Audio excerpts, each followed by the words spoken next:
पर दंड की आज्ञा दी। आमीन। चलो 11 नंबर वचन पढ़ दो। यदि उसी का आत्मा जिसने यीशु को मेरे हुओं में से जिलाया तुम में बसा हुआ है, तो जिसने मसीह को मरे हुओं में से जिलाया वह तुम्हारी नश्वर देहों को भी अपने आत्मा के द्वारा जो तुम में बसा हुआ है जिलाएगा। आमीन। आप सुनिए मेरी बातों को ध्यान से। हालेलुया। कितने लोग परमेश्वर के वचन को अपने दिल में बसाना चाहते हैं? तैयार हैं आप सब? आमीन। पता है दाऊद राजा कहते हैं, दाऊद राजा ने कहा जैसे एक व्यक्ति लूट पाने के बाद खुश और आनंदित होता है ना, उसी प्रकार मैं प्रभु के वचन को पढ़ने के बाद आनंदित होता हूँ। मुझे आनंद तब मिलता है जब मैं अपने परमेश्वर के वचन को पढ़ता हूँ। पता है एक आत्मा थी जो यीशु मसीह को मरे हुए में से जिलाई। वो पवित्र आत्मा का, परमेश्वर का पवित्र आत्मा था जो यीशु मसीह को मुर्दों में से जिलाया। परमेश्वर का वचन कहता है जिस आत्मा ने यीशु मसीह को मरे हुए में से जिलाया वो भी तुम्हारे नश्वर देहों को वो जिलाएगा। आमीन। आमीन।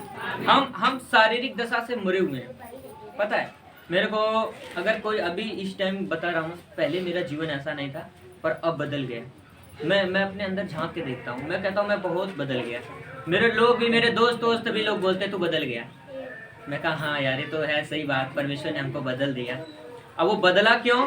क्योंकि मैंने अपने उस पुराने वाले शरीर को ना वो क्रूस पे टांग दिया हूँ। मैं वो मेरा पुराना शरीर कहाँ पे है? क्रूस पे। अब मैं वो नहीं कर सकता जो संसारिक लोग कर सकते हैं। वो संसारिक लोग जो काम करते मैं उसको कर नहीं। अरे तुम दारू शराब पियोगे, तुम सिगरेट पियोगे, तुम गुटखा खाओगे, भैया वो सब तो हमारे बस की बात नहीं है। हमारे परमेश्वर में ये सब नहीं चलने वाला। हालेलुया। क्योंकि अब ये मेरा शरीर मेरा नहीं है, अब मेरे परमेश्वर का हो चुका है। किसका हो चुका है? परमेश्वर का। हालेलुया। कितने लोगों को समझ में आ रहा है? हालेलुया। मेरे प्रियो, मैं आज जो आपको वचन बता रहा हूँ बिल्कुल ध्यान से सुनना। बाइबल बताती है ना, हिजकिय्याह राजा हुआ। हिजकिय्याह राजा को एक बार परमेश्वर के दास ने आकर के बोला कि तू अब जिएगा नहीं। हिजकिय्याह बीमार हो गया था। बोला तू जिएगा नहीं, तू मर जाएगा। तू क्या हो जाएगा? मर जाएगा।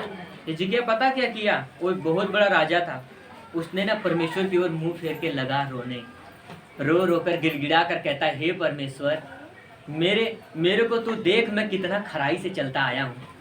परमेश्वर मैंने किसी के साथ कोई बुरा नहीं किया, मैंने कोई दारू नहीं पिया, मैंने कोई सिगरेट नहीं पिया।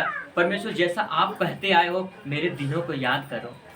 मैं हमेशा हर संडे आपके भवन में जाता हूँ, प्रार्थना करता हूँ, और आपका दास कहता है मैं मर जाऊंगा, मैं जीऊंगा नहीं। जैसे ही गिड़गिड़ा कर परमेश्वर की दुहाई दे रहा है, प्रभु ने फिर उसको बोला दास को जाओ वापस लौट के बोल दे मैंने उसकी उम्र को बढ़ा दिया।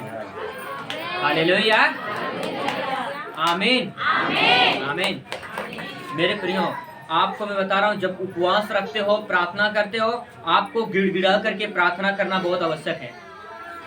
गिड़गिड़ा करके आप प्रार्थना करोगे, परमेश्वर जल्दी सुन लेता है। मेरी बात समझ में आ रही है? गिड़गिड़ा करके।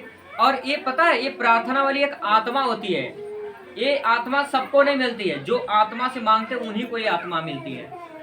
गिड़गिड़ा करके परमेश्वर से प्रार्थना करना, परमेश्वर से ऐसे प्रार्थना करना कि प्रभु दर्शन दे, ये एक आत्मा है। अभी अलग ये आत्मा के बारे में हम पढ़ेंगे। चलो 26 नंबर वचन पढ़ो, इसी का 26 नंबर वचन।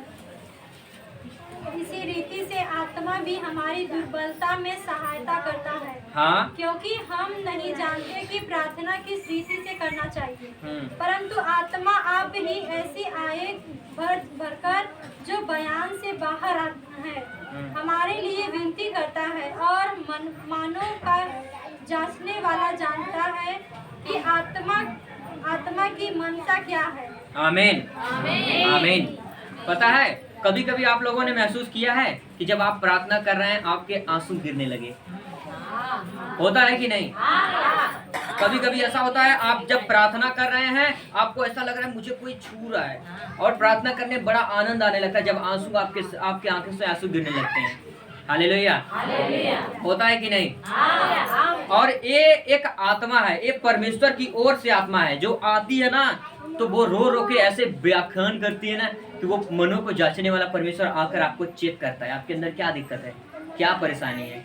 जब परमेश्वर आपको देखता है कि सचमुच में आप आत्मा से और हृदय के सच्चाई से मुझे पुकार रहे हो, तो मैं कह रहा हूँ वो परमेश्वर आता है और आपके जीवन को चंगा करके जाता है। आमीन, हालेलुया, आमीन।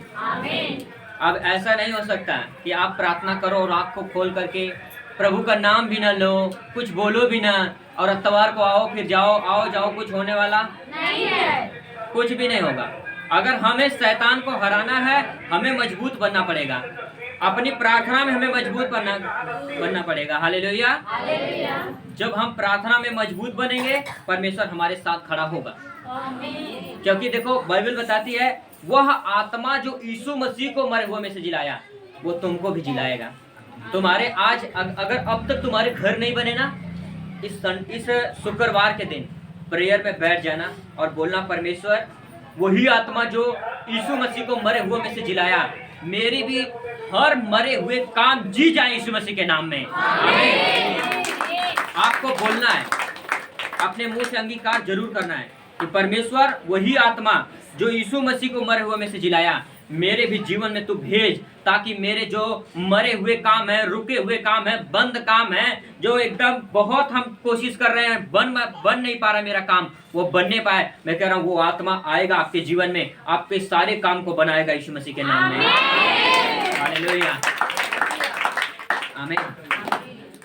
पता है, एक बात हमेशा याद रखना आप लोग, आपका ये हमेशा विश्वास होना चाहिए कि यीशु मसीह जिंदा है और यीशु मसीह हमारी दुआ प्रार्थना को सुनता है। अगर आपको ये विश्वास होगा तो मैं कह रहा हूँ, आप जब पुकारोगे आपको प्रभु दर्शन देगा, आपको प्रभु दर्शन देगा। अगर आपका हृदय साफ है, आपने सच्चे मन से पिता के पास आए हो, प्रभु आपको दर्शन देंगे। मेरे को एक गवाही एक बहन बता रही थी, अभी 2-3 दिन हुआ, मेरे को फोन करके बताई, बोल रही थी कि भैया जब आप प्रेयर कर रहे थे ना, प्रेयर के बाद बोले आपने आंखों को बंद करा, आंखों को बंद करके और प्रार्थना करो। मैं प्रेयर में क्या देख रही हूँ ना, कि मुझे प्रभु यीशु मसीह ने ऐसे छू रहे थे। आंखों को बंद करने के बाद ऐसे लग रहा था मुझे प्रभु छू रहा है। मेरे शरीर में इतना दर्द, पैर इतना फट रहा था कि मेरा बैठने का नहीं मन कर रहा था। तब तक कॉल आ गया कि प्रेयर का टाइम हो गया, जुड़ जाओ। मैंने कहा कैसे जुड़ूं, मेरा मन तो नहीं कर रहा है, पैर इतना फट रहा है, शरीर में इतनी दिक्कत परेशानी, में कैसे जुड़ूं। वो सोची कि बोलूं कि आज प्रार्थना नहीं करूंगी, पर उसका मन कहा कि ठीक है, अच्छा जुड़ जाती हूँ, सुन लेती हूँ, जो 2-4 मिनट सुनूंगी।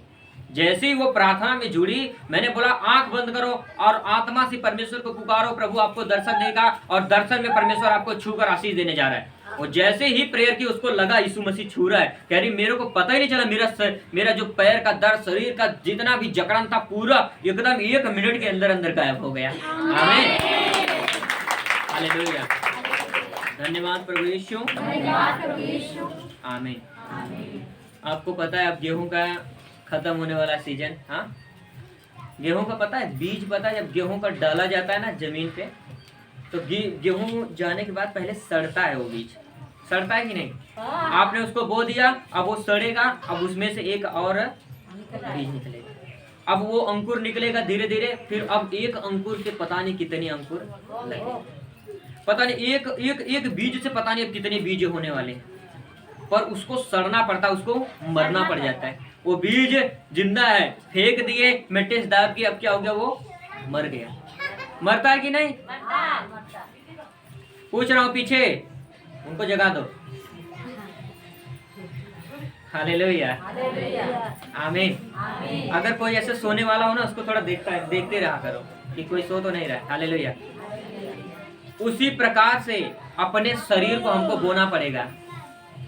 ये शरीर को अब बोने का टाइम आ चुका है। अगर आपको लगा कि मैंने बहुत साल प्रभु में हो गया, बहुत कोशिश किया हूँ, अभी नशा नहीं छूटा है, अभी मेरे जीवन से बीमारी नहीं जा पा रही है, बहुत समस्याएं हैं, अभी 3 दिन मेरा उपवास उठा के देखना।